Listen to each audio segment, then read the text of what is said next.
What's up, guys? Quick Bricks here, coming at you with the first review of the year. Today we're looking at Lego Speed Champion Set 76906. That's the Ferrari 512M from 1970. First off, we just check out the packaging. It looks very good. Great packaging. The Speed Champions have come a long way since their introduction in 2015. Really impressed. The recreation on the back of the actual car as well as showing the rear of this particular model is fantastic. Really well done. But let's be honest, that's not what you're here for. So we're going to kick off with the real Lego, starting with the minifigure. It's a Ferrari bodysuit from the 1970s. They were white, they had a red stripe on them. The only little nitpicky thing would be the red stripe was down the arms as opposed to down the torso, but we're not going to rake them over the coals for that one. The helmet would also be that more old school design open face as opposed to the full face helmets they have these days. It'd be cool to see that from Lego, having a more traditional helmet from that time period, but other than that, it's a great little minifigure, cool Ferrari logo. The cockpit won't close with the hair on, which, that's neither here nor there. So I've had that issue with a few of the other Speed Champions from a few years ago. So yeah, it's a fine minifigure. And moving on to the design of the actual build, I think it's really, really well created. A lot of the older cars sort of lend themselves to the blocky nature of Lego, so it's no surprise that the 1970s race car has performed really well in Lego. The outside elements of both headlights are made up of the printed 1x2 translucent black tiles with the red colouring, which does contrast with the red of the Lego brick a little bit, so it doesn't look as good as if they'd just used a 1x2 red tile on the side there. That would have, I think it sort of would have just been a bit nicer, to be honest. It's very strange they didn't go with that. The front bonnet looks fantastic, has authentic curvature. They've got the wheel grills just past the wheel arches. They've got the fuel caps exactly where they should be, with the Ferrari logo printed on the 1x1 tile, which has shown up in a few other Ferrari sets over the times.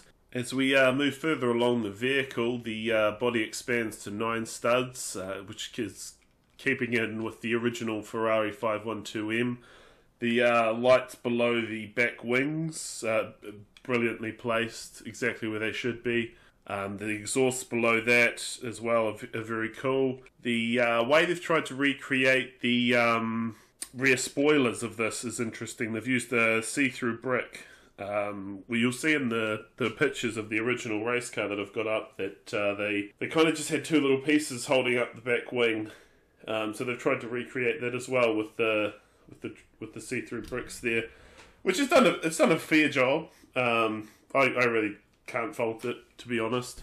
When it comes to wheels, it'd be very cool if they could more faithfully recreate the size of the rear tyres of this particular car, because they were huge.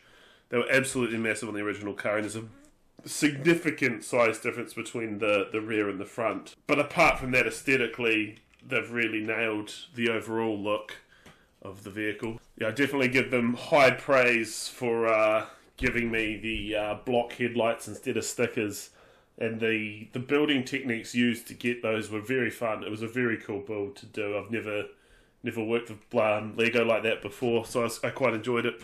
The stickers, which is contentious amongst a lot of Lego fans, for this, a lot of the race cars, the Lamborghini comes to mind, have just got absolutely covered in stickers. This is actually, it's pretty tame in comparison. It's got the numbers around each side, a couple of little exhaust stickers, and an event sticker. I really can't complain.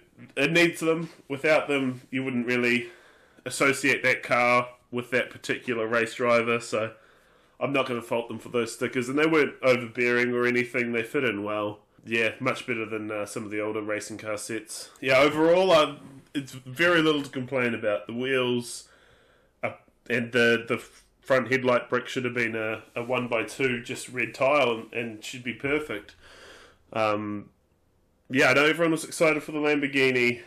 Countach, but for me, I think this one faithfully is a better recreation overall. The Countach, for me, those rear wheels are absolutely off.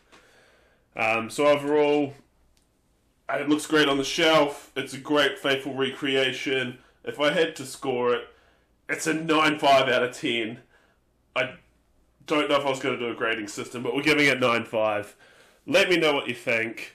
Stay tuned for more reviews and build videos. They're coming. Been quite busy. And thanks for everyone who's subscribed. And we'll keep the ball rolling. Cheers.